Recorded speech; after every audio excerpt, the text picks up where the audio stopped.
What is like one of the most interesting case laws you really like, या तो आपको लगता है कि ये बहुत ज़्यादा इंटरेस्टिंग था एंड आप वो मतलब आपको लगता है कि वो बहुत सही डिसीजन था या तो काफ़ी सही था, सबसे इंटरेस्टिंग केस लॉ? तो एक लॉ स्टूडेंट के करियर में तुम नींद में भी ओकेशनल भारती केस बोल दोगे ना, वो उसको पता होगा कि है, हर लॉ स्टूडेंट को पता होता है। क्या था इसमें? And I think that was the case which helped. तो अगर हम इंडिया और पाकिस्तान की ट्रैजेक्टरी देखें कि इंडिपेंडेंस के बाद the same year of independence, उसके बाद भी इंडिया आज कैसा है और पाकिस्तान आज कैसा है, that was insured because of Kesavananda Bharati case, the lengthiest judgment of India, जिसमें सुप्रीम कोर्ट की सबसे बड़ी बेंच 13 जजेस की बेंच बैठी थी और इतना फिल्मी था। तो मेजोरिटी 13 जजेस बैठी है, 7:6 में मेजोरिटी जजमेंट आता है। एक जज भी यहां हो जाता तो जजमेंट चेंज हो जाता। तो इनिशियल टाइम पे राइट टू प्रॉपर्टी जो था वो अपना फंडामेंटल राइट था कि ये मेरी प्रॉपर्टी, जमींदार बड़े बड़े एकड़ लैंड लेके रखिए, वो राइट टू प्रॉपर्टी के अंदर आता था, which was change. Zamindari abolishment act आया, लैंड एक्विजिशन एक्ट आया, सारी चीज आया and land was to be given away. तो बहुत सारे लोगों ने केस फाइल किया, जैसे केशवानंद भारती केस में तो ये एक मठ था जिसमें केशवानंद भारती का लैंड वगैरह था, जो केरला गवर्नमेंट ले रही थी। उन्होंने केस फाइल किया कि ये मेरे फंडामेंटल राइट के अगेंस्ट है। He lost the case however, but the main thing is what the defining thing is, इस केस में ये डिसाइड किया गया कि कॉन्स्टिट्यूशन को आप कभी भी कैसे भी अपनी सहूलियत के हिसाब से नहीं अमेंड कर सकते हो। कुछ बेसिक फीचर्स है जो अमेंड नहीं हो सकते। तो तब के टाइम पे ना बहुत ही वॉलेटाइल और स्ट्रॉन्ग गवर्नमेंट होती थी, जो हर चीज करने के लिए कॉन्स्टिट्यूशन को अमेंड कर लेती थी कि अगर हमें लैंड लेना है तो चलो फंडामेंटल राइट हटा दो, अगर हमको इमरजेंसी लगानी है तो चलो ये freedom of speech and expression हटा दो, ये सारी चीजें। तो कॉन्स्टिट्यूशन को ना यहाँ वहां से हर जगह से चेंज किया जा रहा था। तो केशवानंद भारती जजमेंट इंश्योर करता है कि कॉन्स्टिट्यूशन को आप पूरा ही हटा दो, पूरा ही इरेज कर दो, लेकिन कुछ बेसिक चीजें हैं जो आप हटा नहीं सकते हो।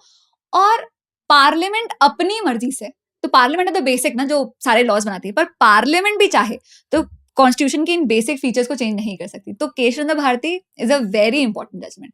उन्होंने ये इंश्योर किया कि समझो मैं कॉन्स्टिट्यूशन का पूरा बुक इरेज कर दूं, पूरी पार्लियामेंट साथ में बैठी और मेजोरिटी ने अप्रूव भी कर दिया, लोकसभा राज्यसभा, कि हाँ हम पूरे कॉन्स्टिट्यूशन को अब से हटा दे रहे हैं।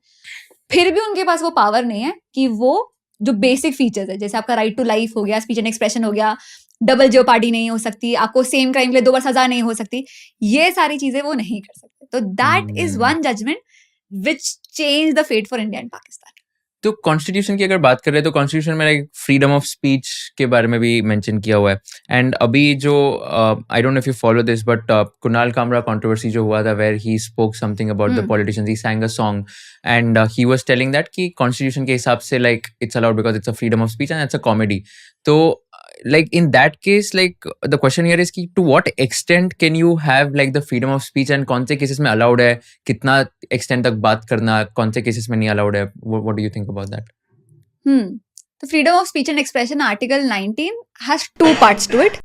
वन, तो जब हम कॉन्स्टिट्यूशन फ्रेम कर रहे थे ना, अपन ने सोचा था कि सिर्फ एक ही पार्ट रखते हैं, which is all the 6 freedoms, कि फ्रीडम कि आप खुद का जॉब कर सकते हो, खुद का शॉप कर सकते हो, असेंबली कर सकते हो, ऑल द फ्रीडम्स। पर फिर लगा नहीं, सिर्फ फ्रीडम से ना बात समझ में नहीं आई लोगों को, तो सेकेंड पार्ट डाला गया। आर्टिकल 19 की 2 पार्ट है, फ्रीडम एंड रीजनेबल रिस्ट्रिक्शंस, कि अब ये सारी फ्रीडम एक्सरसाइज कर सकते हो सब्जेक्ट टू रीजनेबल रिस्ट्रिक्शंस। धीरे धीरे चल के वो जो रीजनेबल रिस्ट्रिक्शंस है वो फ्रीडम से थोड़े बड़े हो गए हैं। कुणाल कामरा कंट्रोवर्सी में I think it comes down to a lot of things, कि I fairly think it blew out of proportion. Freedom of speech and expression है, पैरोडी है, a lot of things are exercisable. अगर हम महाराष्ट्र का culture ही देखें तो Bal Thackeray was okay in doing all of this, वो कैरिकेचर आर्टिस्ट थे, he exercised all of those freedoms in it. Freedom of speech and expression is very pertinent for a society.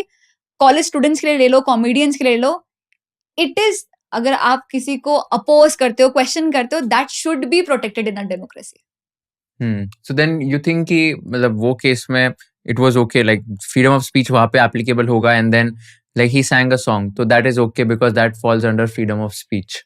That I don't no वो कितना, I have not heard the song. मुझे बस पता चला कि क्या हुआ, मैंने ज्यादातर वो इंडियन हैबिटेट के साथ क्या हुआ मैंने वो फॉलो किया, विच आई थिंक वाज एकदम ही खराब। वो तो गलती है ना, बिकॉज वो तो हैबिटेट की तो गलती थी नहीं, it's the artist who is performing and habitat is just I a don't think it requires location. Any explanation कि वो तो एकदम ही खराब था। वैंडलिज्म ऑफ एनी सॉर्ट, कहीं कुछ हो गया, रिजर्वेशन अगर बढ़ गया तो ट्रेनों को तोड़ देना, कहीं कुछ हो गया तो रोड तोड़ देना, फैक्ट्री तोड़ देना. It is just destruction of government property and that should be penalized to the heaviest but extent. Tell me one thing, तो अभी जैसे हैबिटेट के केस में तो उनके पास क्या स्टैंड पॉइंट है, like what can they do legally कि उन पे अटैक कर दिया एंड वो पूरा डिस्ट्रॉय कर दिया, right? Nothing, I don't know what's happening. इसमें ना लॉ एंड ऑर्डर के परे भी एक दुनिया चलती है, वो हो रहा है इसमें. It's not but they can take action, no, because उनकी तो कोई इंडियन गलती. Habitat centre, definitely they habitat अभी जैसे वो हाँ. पूरा उनका डिस्ट्रॉय कर दिया, डेमोलिश कर दिया उनका पूरा venue. Definitely they can do it, but like I said, court में केस फाइल करने से आपको तुरंत ही राहत मिल जाती तो फिर बात ही अलग होती. इफ दैट, तो definitely they can go approach in the court, पर वो जजमेंट आने में साल, 2 साल, 3 साल हो सकते हैं एंड उसमें फिर चीजें तो डिस्ट्रॉय हो ही रही है. Who are you impacting, how are you impacting से फर्क पड़ता है. भले ही वो चैनल मेंबरशिप वाली चीज हो या कुछ भी हो, if you are saying something which can have an impact, detrimental impact on the society, आप पे पेनल्टी लगाई जाएगी. आप ये नहीं कर सकते हो कि आप सिर्फ ऑनलाइन प्लेटफॉर्म पे हो तो you will not have responsibility. जैसे कंज्यूमर प्रोटेक्शन के केसेस हैं, पहले कंज्यूमर प्रोटेक्शन केसेस ना फिजिकल स्टोर्स पे लगते थे. तो फ्लिपकार्ट या कोई भी अगर एक्सेसिव बार्गेनिंग कर दी, जैसे 20,000 का फोन है, उसको 14,000 में बेच रहा ताकि कॉम्पिटिशन ही किल हो जाए, तो that is abuse of monopolistic power. तो कंज्यूमर प्रोटेक्शन एक्ट फिर उनपे भी लगने लगा कि ऑनलाइन प्लेटफॉर्म. तो अभी भी ना आर्टिकल 19 में अपन वो कार्व आउट कर रहे हैं इंडिया में के. तो नॉर्मली अगर कोई फिल्म हो, नॉर्मली अगर मैं पब्लिक प्लेटफॉर्म में करूँ तो मेरी रिस्पॉन्सिबिलिटी बहुत बढ़ जाती है. क्यों? क्योंकि आपको पता है कि वो मूवी देख के it will have an impact on the society, ये चीजें चेंज हो सकती है. वैसे ही ऑनलाइन प्लेटफॉर्म्स ना अभी बहुत ज्यादा बच पाते हैं कि तुम तो कंसेंट लेके चूज करो, तुमने खुद ऑप्ट किया, तुम खुद देखने आए थे. तो न्यूज़पेपर वाले से, हाँ, तो I will frame it that way. पहले क्या होता था, न्यूज़पेपर में ना बहुत ही ल्यूड, गंदे गंदे एडवर्टाइजमेंट आते थे. लोगों ने क्या बोला कि आप ही तो न्यूज़पेपर ले रहे हो, आपके ऊपर है, पढ़ना है पढ़ो, नहीं पढ़ना नहीं पढ़ो. कोर्ट ने ये बोला कि अगर न्यूज़पेपर आ रहा है, it is open to a lot of sections in the society. घर पे बच्चे भी पढ़ सकते हैं, कोई और भी पढ़ सकते हैं, तो ये सारी चीजें आप नहीं कर सकते. तो आर्टिकल 19 को उन्होंने रिस्ट्रिक्ट किया कि तुम कुछ भी नहीं छाप सकते. उसी तरीके से फिर फिल्म्स पे हम आते हैं कि फिल्म भले ही तुम चूज करो देखने जाना, पर तुम उसमें कुछ भी सेक्सुअल कंडक्ट नहीं दिखा सकते. यू हैव टू सी कि तुम्हारी रीजनेबल ऑडियंस क्या है. ऑनलाइन प्लेटफॉर्म्स पे ये फिगर आउट नहीं हो पा रहा है कि how do you restrict them. Consent कब हो रहा है, रीजनेबल ऑडियंस कौन सी है, क्या हमें रेस्ट्रिक्ट करना चाहिए, नहीं करना चाहिए, is that better for the society, not better for the society, नहीं पता. बट रिस्पॉन्सिबिलिटी का ओनस तो लेना चाहिए ऑनलाइन प्लेटफॉर्म्स को. If you are putting out on anything, जैसे हम इंस्टाग्राम वगैरह में भी देखते हैं, साइबर बुलिंग वाली चीज हो गई, ये सारी की सारी ना आर्टिकल 19 के अंदर आता है. I have the right to message you, मैं तुमको कमेंट कर सकती हूँ.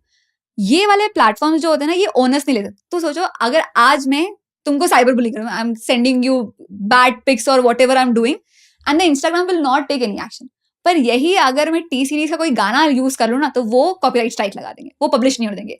So how does Meta, who has all this investment, उसके बाद इतना रिसर्च सब कुछ है, वो गाना तुरंत डिटेक्ट कर ले रहा है कि नहीं अपलोड कर देना, पर वो ये साइबर बुलिंग, हैरेसमेंट, ट्रोलिंग के लिए कुछ नहीं कर पा रहा है. It's only because they don't want to take responsibility for all this. तो Article 19 I will relate like this.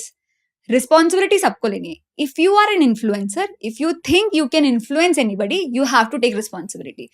फिर उसमें भी ना पॉश के जैसे ही होगा कि people will not ask you whether you cracked this joke with the intention to cause nuisance. If the listener is thinking it can cause nuisance, it will qualify for it. बहुत बार ना अपन ऐसे सोचते कि मैं ओवर थिंकिंग कर रही हूँ क्या. उसमें क्या, जैसे फॉर एग्जाम्पल अगर आप मेट्रो में जा रहे हो and one person is again and again seeing you, तो आप रूट चेंज कर लेते हो. अगर ट्यूशन के नीचे कोई दिख रहा है तो आप रूट चेंज कर लेते हो. A lot of times when you are not calling that person, आप अपने आप को रिस्ट्रिक्ट कर रहे होते हैं, and that other person will do it to the other person.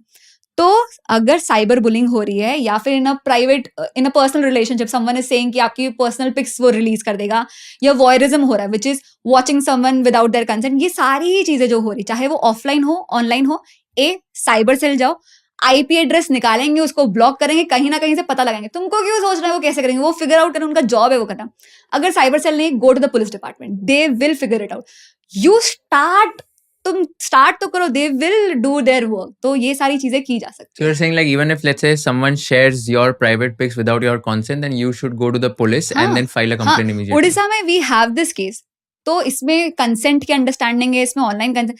तो both of these people adult, they were in a relationship and they shared intimate moments, capture किए गए, देन ब्रेकअप हो गया and the boy was threatening कि मैं release कर दूंगा. इसमें बॉय और वुमेन वैसा कुछ नहीं है, बोथ हैव दीज राइट. तो लड़का बोल रहा था कि मैं तुम्हारी पिक्चर शेयर कर दूंगा and eventually he shared it on Facebook. लड़की ने, घर वालों ने, सबने उसको बोला and he was doing nothing. वो पुलिस के पास गए. तो अपन क्या होता है, हर चीज में कोर्ट एग्जीक्यूटिव्स भी है, उनके पास भी बहुत सारी पावर है. वो पुलिस के पास गए, आईपी एड्रेस निकाला, उसको ट्रैक किया, हर चीज डिलीट किए गए. It was nowhere to be the found on internet. वो सारी चीजें की गई. ओ. एंड इसके लाइक वो लड़के के अगेंस्ट कुछ ऐसे फाइन या पेनल्टी भी हो सकता है? इम्प्रिजनमेंट 3 साल 5 साल अच्छा, इम्प्रिजनमेंट होती है. imprisonment? हाँ. So if he shares like private photo of someone else तो इसमें ना उसको जेल में consent- डाला जा तो सकता है. यू नीड टू अंडरस्टैंड कि इंटीमेट मोमेंट्स में वो चीजों को कैप्चर करने का कंसेंट देना अलग कंसेंट है. उस पिक्चर्स को पब्लिक के साथ शेयर करना एक डिफरेंट कंसेंट है. तो consenting to one thing does not amount consenting to other thing. तो अगर ये सारी चीजें हो रही है साइबर सेल के तो सबको ना स्कूल में ही ट्रेनिंग देनी चाहिए कि आपके एरिया का साइबर सेल को कैसे कांटेक्ट कर सकते हो, आपके एरिया के पुलिस डिपार्टमेंट को कैसे कांटेक्ट कर सकते हो, कौन सी चीजें जिसके लिए आप जा सकते हो. और ये सारी ना पब्लिक अथॉरिटीज ही होती है. तो if you don't know what to do, समझो कहीं कुछ हो गया and if you don't know what to do, आप पुलिस डिपार्टमेंट जाके क्वेश्चन कर सकते हो कि भाई कैसे करूं, and they will tell you. Public authority तो है. तो स्कूल में ये वाली ट्रेनिंग देनी चाहिए जहां वी टेल कि अगर कुछ भी प्रॉब्लम हो जाए ना, तो ये जो इवलाइज किया गया पुलिस डिपार्टमेंट को नहीं, वो नहीं करना चाहिए. तो जो हम स्कूल में बच्चों का कैंप ले जाते हैं बीचेस घुमाने का या फिर यहाँ वो पुलिस डिपार्टमेंट लेके आना चाहिए. If a problem occurs, go here.